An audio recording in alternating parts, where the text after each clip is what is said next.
Okay, to moderate this important conversation, I'm pleased to introduce you to the moderator, Chris Hartshorn, advisor at Flint Pro, advisor at Nature Alpha. Chris, the floor is yours. Thank you. Thanks for the introduction. There's a first for me to follow on from a bit of 1 minute of slam. So that is awesome. We're going to be doing this in English. No one wants to hear a New Zealander based in Boston butcher the French language. So we'll keep that moving. I'm going to say as little as possible on this panel. By way of introduction, though,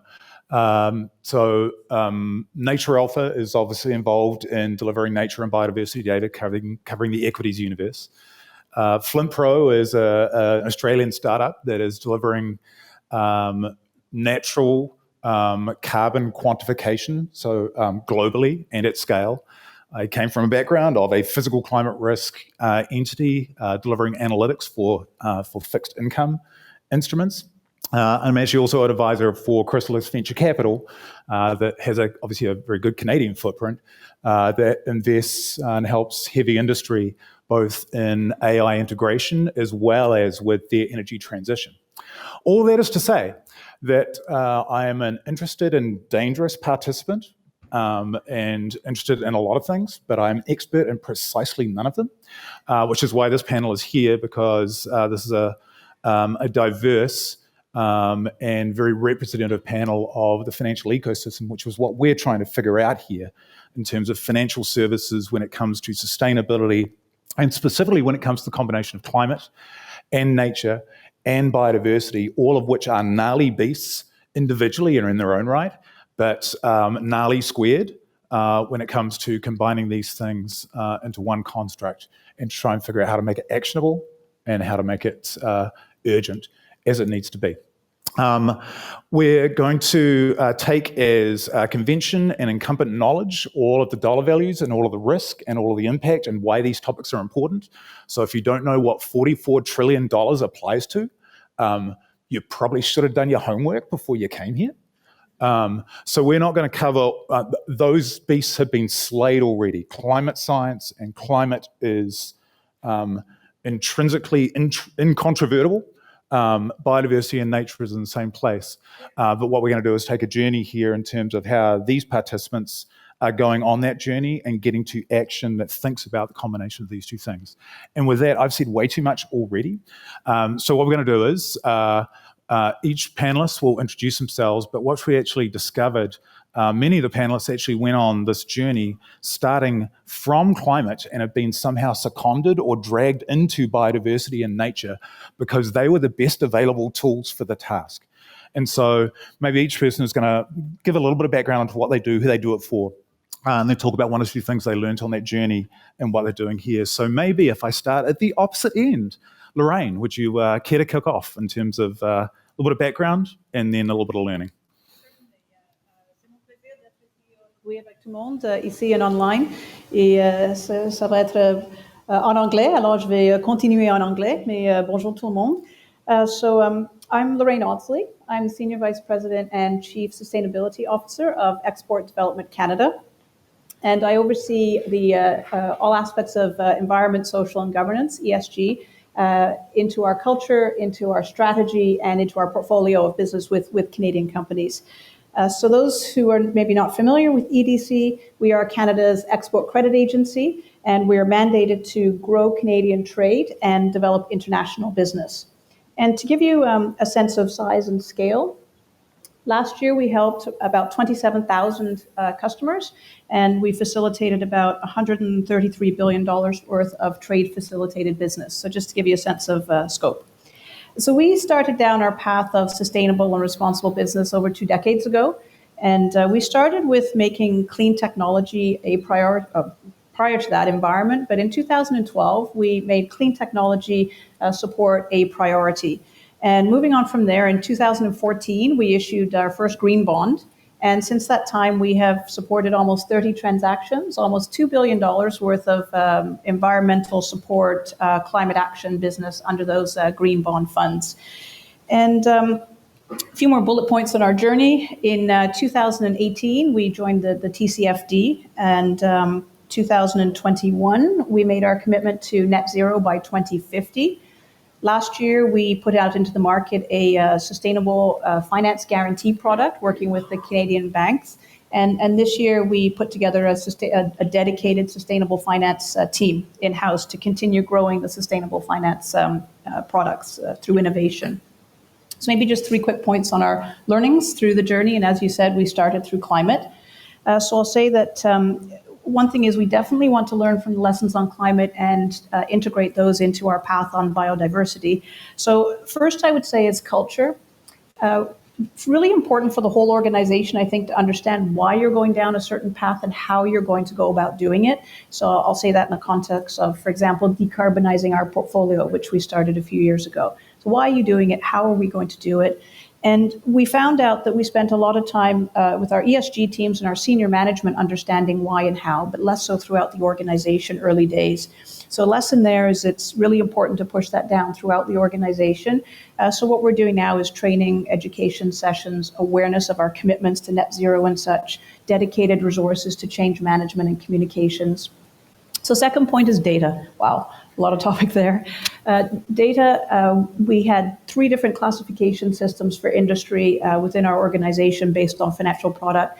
And really hard to aggregate that data and figure out how are we doing against our climate goals. So the learning there on biodiversity is let's think about that up front. Let's figure out how we're going to gather that data. What kind of systems are we going to use? Make sure it's something that we can aggregate, monitor our progress against. And the third lesson I'll say is one close to my heart, the balance of risk management and opportunity. And we started down the path of climate as a risk. It's a risk that needs to be managed. And obviously that's true. But there's also the other side of it, which is the opportunity. And looking at what we're doing many are doing on sustainable finance, innovation on financial services.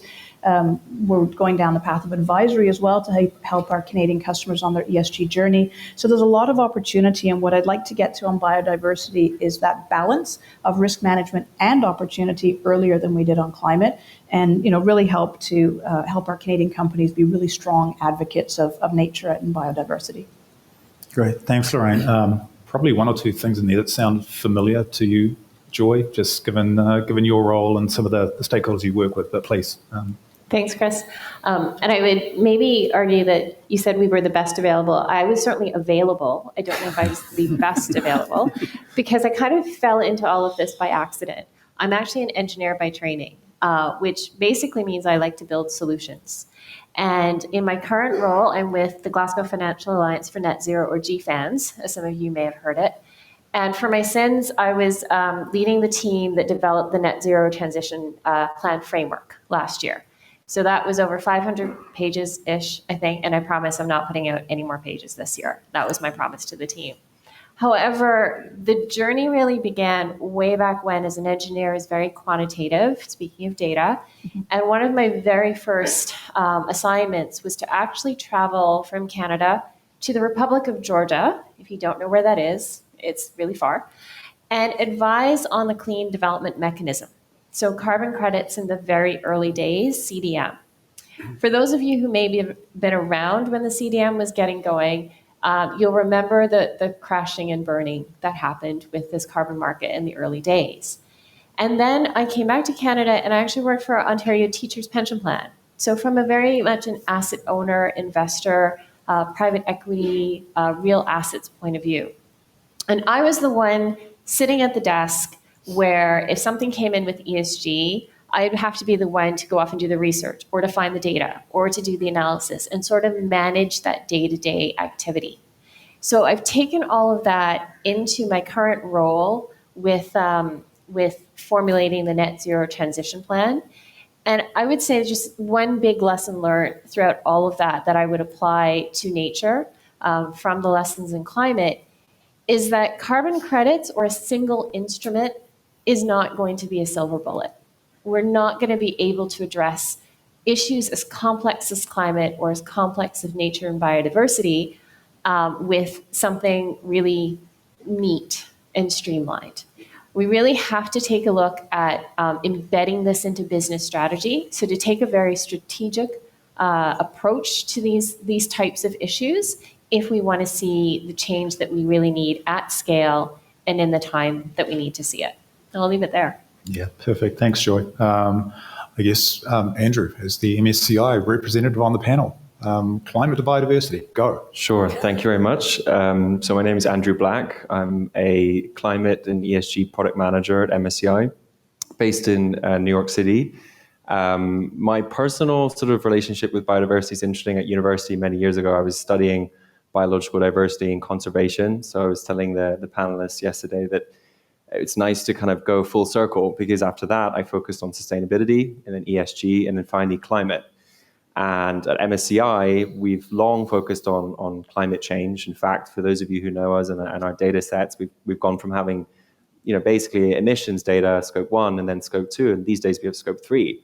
But we also have a lot of other data points around transition risks and opportunities. And so I really think biodiversity is going to follow that arc as well for us as a company and across the whole market and for other data providers, right? Like, it's really the beginning of what we're seeing. And even within our own business, we're discussing, where does biodiversity fit in?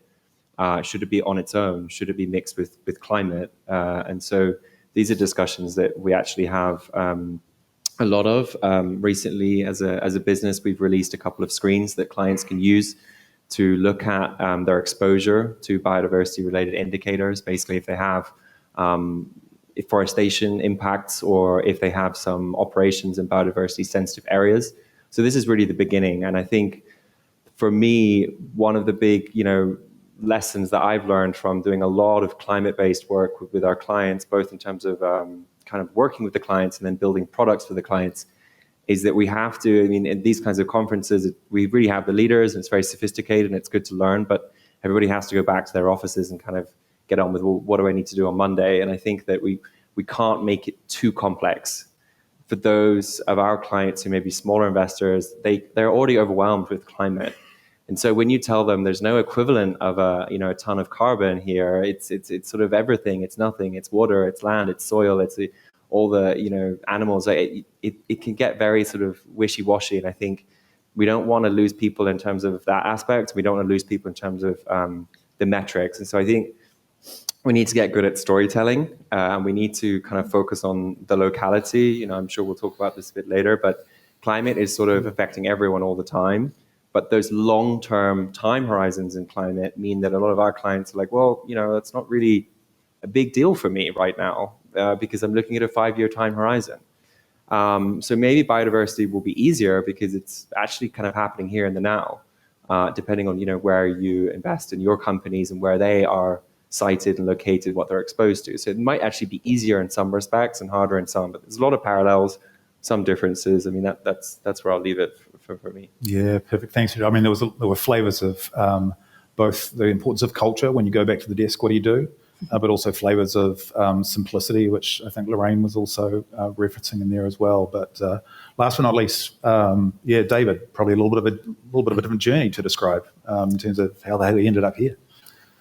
Yeah, thanks, Chris. And first, let me say how encouraging it is that this event is happening here in Montreal, just 5 months after COP15, where we, as you all know, adopted the Kunming-Montreal Global Biodiversity Framework. I'm David Cooper, the acting executive secretary of the Secretariat of the Convention on Biological Diversity. So it's our job to support parties, that's countries, all countries essentially, in those negotiations, and now to see how we can support implementation. And I guess the easiest and biggest lesson to learn, perhaps also the hardest lesson to learn, is that implementation is really difficult. So we know that it was challenging to get the agreement that we secured here in Montreal last December. There was a lot of efforts made by governments, by civil society, and certainly by the business and financial sectors. And indeed, the finance sector was quite instrumental in pushing for some very strong, ambitious targets, both in terms of outcomes for biodiversity, but also in terms of obligations on yourselves. So, for example, this target for businesses and financial institutions to assess and disclose impacts, risks, and dependencies on biodiversity. And then also to push governments to agree another target, which is to align all financial flows with the aims of the framework. This is incredibly ambitious stuff. It's taken a while to get here. I think it's the convention started in 1992 at the Earth Summit. It's taken a long time for countries, for the public, for businesses to realize that economies are embedded in ecosystems, in ecological processes that are supported by biodiversity. It's not the other way around. But I think we also have to say on our side, it's taken time to realize that the biodiversity community has to move beyond just talking about protected areas and working with conservation programs to look at the big picture, to see the need for a whole of government, whole of society approach if we're going to address the real drivers of biodiversity loss. So I'm here with some excitement and hope, but maybe also from our poet just now, we have some doubt that we're ready to now implement the ambitious agreement that we all agreed a few months ago. Great. Thanks, David. Yeah, this obviously implementation, corollary of action or synonym for action. And part of that obviously comes from framework, which obviously the CBD is helping to drive. One of the things we heard, I think, on a previous panel was the challenges of framework proliferation and the alphabet soup, which a lot of the folks in the financial sector are just bombarded with and really struggling with.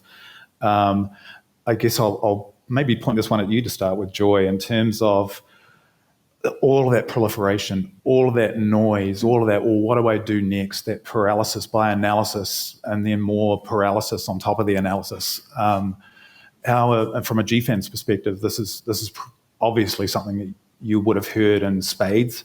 Absolutely. How are you dealing with it? What's your talk track?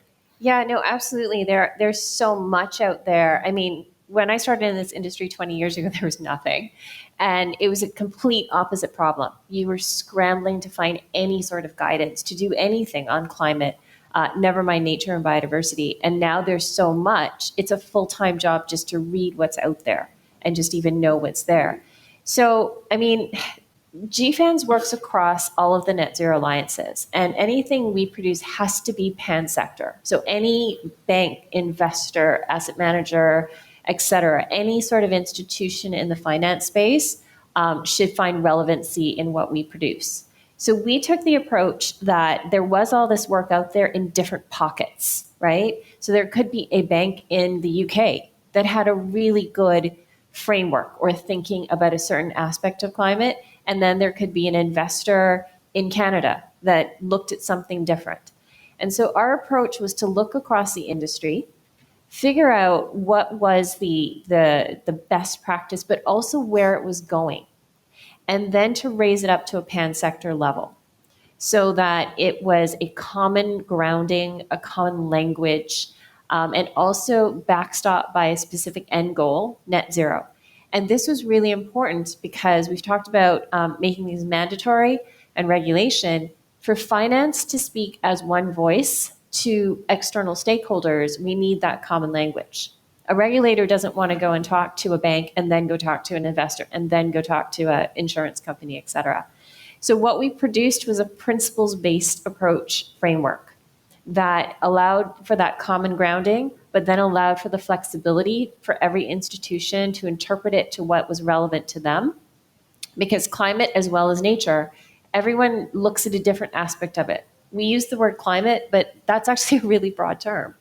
So that if we have this flexibility, then people can start to incorporate it into their own business strategy. As I said, the 5 themes of the framework are pretty generic. It's how you make decisions. It's how you talk to stakeholders. It's how you set up your governance. It's numbers, and it's how you do your objective. Like, why are you doing things, as you said, Lorraine? So that's kind of how we approached it. And I would hope that nature would hopefully be able to build on that like have that overarching framework, but with all the individual building blocks underneath. Right. And so that 5-point framework has been made to be appropriately flexible but sensitive to all the different individual alphabet soups that are out there. That's kind of the goal of that. Yes. All right. As someone who's digging the tunnel from the other side, so the purveyor of fine frameworks and articles, as the CBD is, right? How do you ensure that the tunnel you're digging matches up to the tunnel that the financial actors need to dig from as well? Hopefully we're actually going to meet in the middle somewhere and not miss each other. But David, how aware is the CBD of those things and of the existing frameworks when you're doing that work? Yeah, so from our side, the starting point is obviously the Montreal framework that was adopted here a few months ago, which sets out 4 broad long-term goals for 2050 on biodiversity, on nature, on the benefits we get from nature, on how the benefits are shared, and then on finance and capacity building. And then there are 23 action targets, and there's also a monitoring framework which is partially developed, partially approved by governments, but some work continuing this year, this biennium, particularly on identifying indicators. So that provides, I think, the aim of where we're all trying to go. And that is now globally agreed. So I think that's the first level of the framework. And then you want things that are more operational. A few days ago, the Science-Based Targets Network launched some proposals for advice on how companies can set targets on land, water, and some aspects of biodiversity, and there'll be further development of that. So that's for individual companies, advice on setting actual targets. And then, of course, we have the Task Force on Nature-related Financial Disclosures, very much building up, trying to emulate the Task Force on Climate-related Financial Disclosures, establishing a framework for how businesses and financial institutions, including larger financial institutions, should assess and report on their impacts and dependencies on biodiversity and the risks that those then entail for the organizations, companies concerned. And then the final part of this trilogy is which we heard from Jing Donghua just a little while ago here, is the International Sustainability Standards Board, established, set up at COP26 now with the second office in Montreal, and just addressing this issue of proliferation. I mean, as Jingdong said just a little while ago, the idea there is to try and learn from the multitude of voluntary standards to develop now an overarching standard that can help bring consistency and convergence. I think so far the focus there is on climate. The other 2 initiatives have also been prefaced by work on climate, so we can learn from that. But the other good sign, I think, is that those 3 are working very closely together. And so even if there's these 3 initiatives, they are working together. I think we will see more convergence.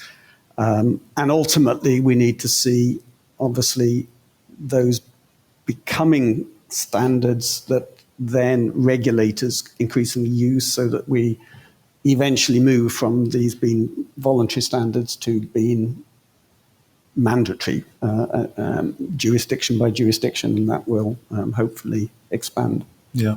So in your mind, there's enough evidence of coming convergence that confusion is no longer an excuse for anyone operating in the financial sector. Is that kind of what I'm hearing? That there's something appearing from the smoke-filled room that should give people confidence that they can go in a given direction. Yeah, I certainly don't. I mean, certainly this is difficult. We know that some aspects of biodiversity and nature are difficult to measure. We won't be able to do everything from the beginning. So I don't think the problem so much is that we have too many different standards, and insomuch that is a problem, it's been addressed.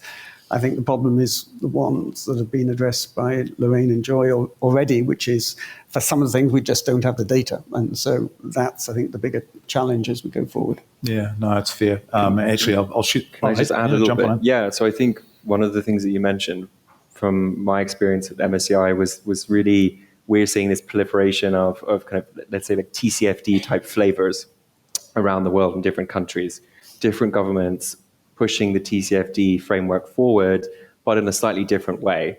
That's not necessarily a massive problem, but you see that it is being handled differently across different jurisdictions. And as it goes from being a voluntary framework to being one that's regulated, and that, you know, the prudential regulators are requiring disclosure, it actually is quite a big deal. And in a lot of clients come to us and you see this sort of patchwork developing. So I really do hope that if there's any learning from the climate side of things, it's that this convergence is really important, again, for the data, for the providers, for the clients, for the whole ecosystem. I mean, the NGFS have, you know, these very sort of well-known remind scenarios and for climate scenario analysis. And I think that's been great. And that's sort of becoming a little bit the de facto standard on the climate side for kind of forward-looking climate scenario analysis. But again, we see that that's not the case globally. And so it actually becomes quite a crucial thing in terms of being able to provide, you know, the kind of solutions and the data and the metrics that the market can then, you know, work with. So I think it's really important. I don't know if you agree or have comments on that. I guess I fall a little bit in between, because this idea of too many proliferation of too many things that we have to fill out has existed forever, say in private equity, just so straight finance, never mind climate or any type of ESG.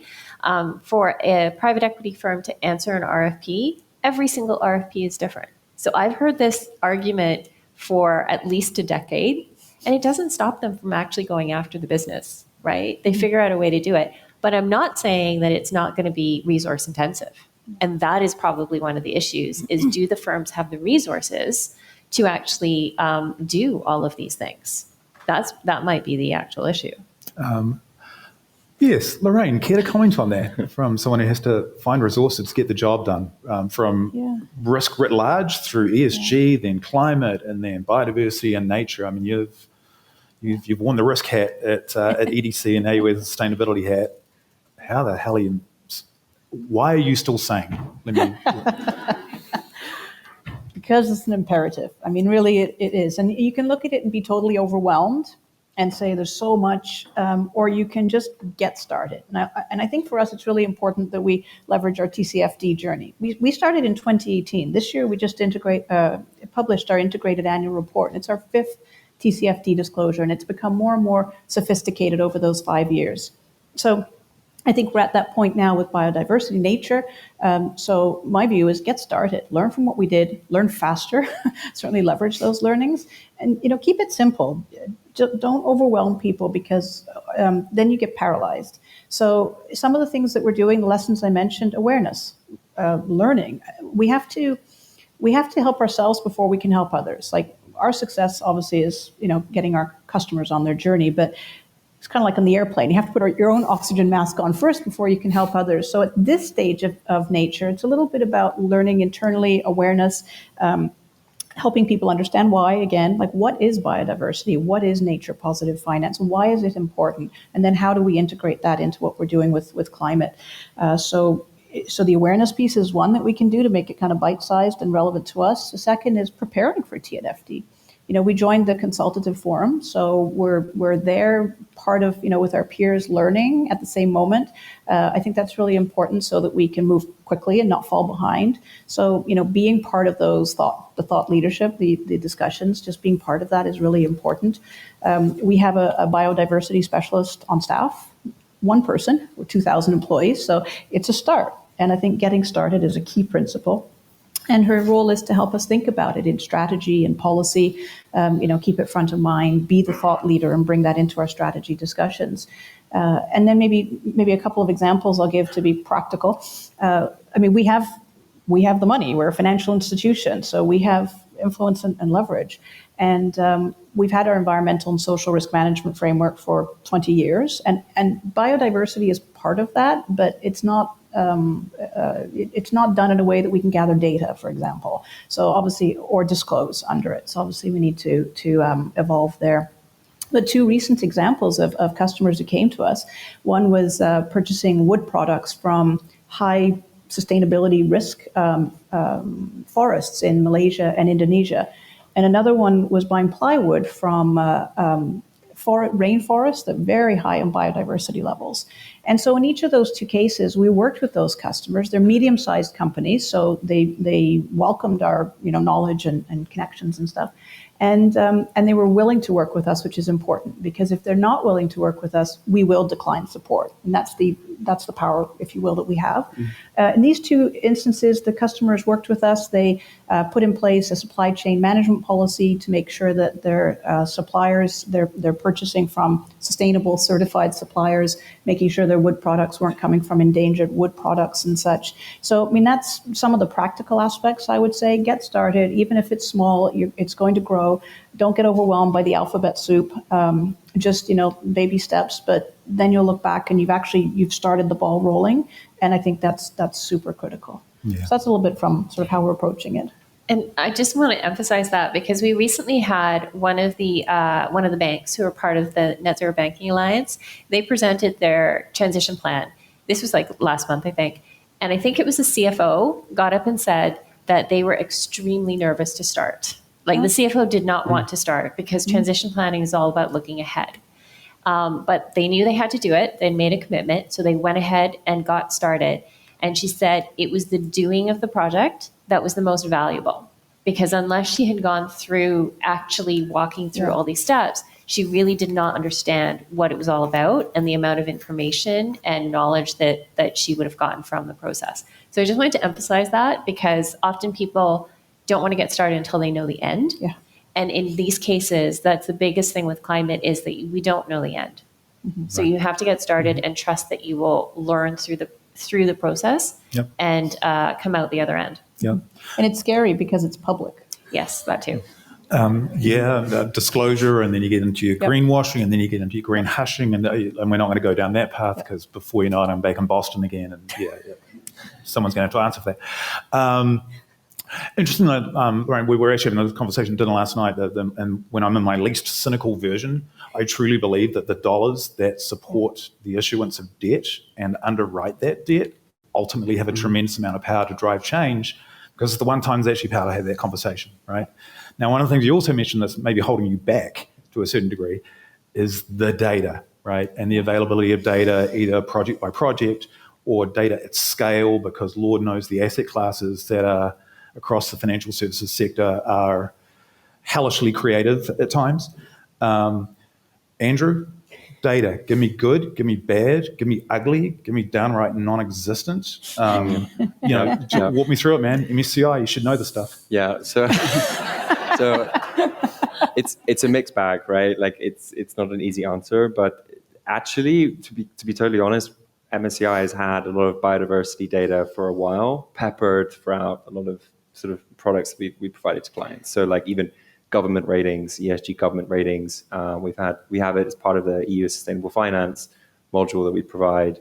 Now it's actually kind of wrapped up in our climate change metrics that I alluded to earlier. You even have some green revenues which are linked to sustainable agriculture. So we have some there. I mean, I could go on. It's been there for a while. But is it a fully formed solution? No, it's not yet. It's really the beginning. And actually, we announced a partnership with Nature Alpha some months ago. It's pretty early days. And, our research teams and their research teams are working together. They have some data that we don't have, and we have some data that they don't have. And we're looking to really build out, this very first step, like a screen. Like, am I exposed? Where do I stand? What's the baseline? To how do I maximize the opportunities, and how do I reduce the risks? And then how do I report on this? Like, what metrics can I click a button and get a report out to my stakeholders? I think when the TNF-ND kind of is finalized in September, this will be a huge step forward for us. We really welcome that. We were a member in 2021, so we've been monitoring it for a while. And I think that things will get a lot better. We'll be focusing kind of like an investor footprint. So like how can I start looking at this from my different sort of asset classes? Today it's still a little bit rudimentary, but we're getting there. I kind of mentioned these two screens earlier, the deforestation screening, looking at kind of like intact biodiverse areas, looking at, deforestation fronts. So really, like, this is powered by what we call an asset location database. This is a very trendy thing in finance right now. It's like, do you have location data? Where has this company got its warehouses, its manufacturing plants, its kind of, distribution, its headquarters? And so I think this is really crucial, and this is where biodiversity, it's local. It's happening at a specific place. And this is a really interesting data set. We've got about 1.3 million locations going up to 1.5, and it's continually growing. Basically, it's kind of, any publicly listed company you can think of, it's where do they have their locations? Obviously, at the back end, this is a Herculean task to gather this data, clean it up, verify on an annual basis. And we invest a lot of time, energy, and money in doing that. And this will become even more important, both for climate and for biodiversity. Slightly different use cases. But so I think like there is a lot of stuff we can do. But the main question is like, okay, so you don't have a location. What do we do then? Is there a proxy? What about the gaps? And so I think this is the main thing. And this is where the clients will come back to us and say, we need that. And we'll have to be very inventive. But we have to do it across all the sectors, across the whole universe, across the different asset classes. Like it's not easy to do this systematically. You can do it kind of desk-based research, but that's where we have to be quite inventive. But we want it to be robust and actually add value, not just be kind of a fuzzy noise.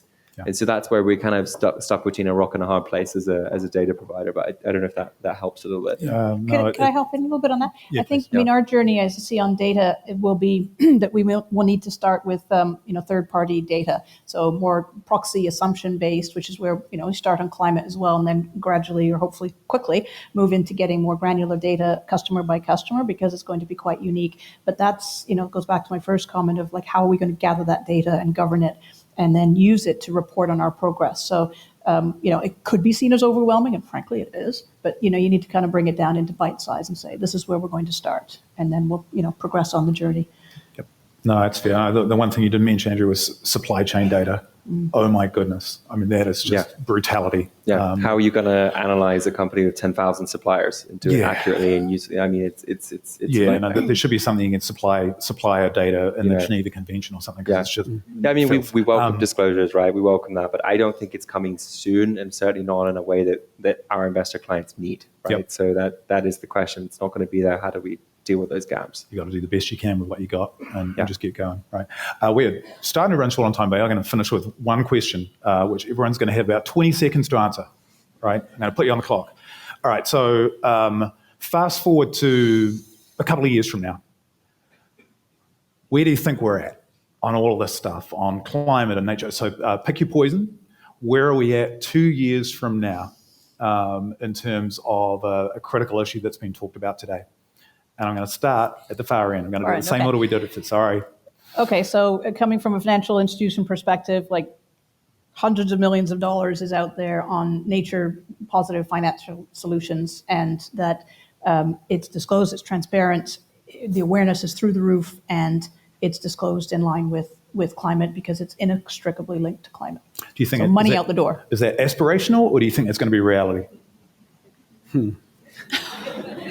We're going to say reality. Reality? Okay, so everyone out there, if that's not your bundle, you will be behind in 2 years. Joy, go. 2 years from now, everyone will have a net zero transition plan, and it will include nature because you can't reach net zero without addressing the nature issue. Same question, aspiration or reality? That one's reality. That's reality? Yeah, that's my job. I'll be fired. Andrew, please save your job. 2 years from now, I think climate will be integrated into investment decision making, not just kind of monitoring and reporting. But I think biodiversity will be more reporting and monitoring. So, halfway there. I think that's relatively pragmatic. Not even going to challenge aspiration on that. Yeah. David, shoot. Well, I'm going to go along with the aspirations of Lorraine and Joy. I mean, for sure, we'll have those three sets of frameworks done. Countries will have translated what they agreed in Montreal into national targets and hopefully into national policies. So we'll be beginning to see also this convergence that we must see eventually between these voluntary initiatives and regulation. Cool. That is a positive way to finish. Aspirations and realities. So thanks, everyone. I believe we'll come up and MC me out or MC the panel out, which everyone should be thankful for, and they can go get lunch.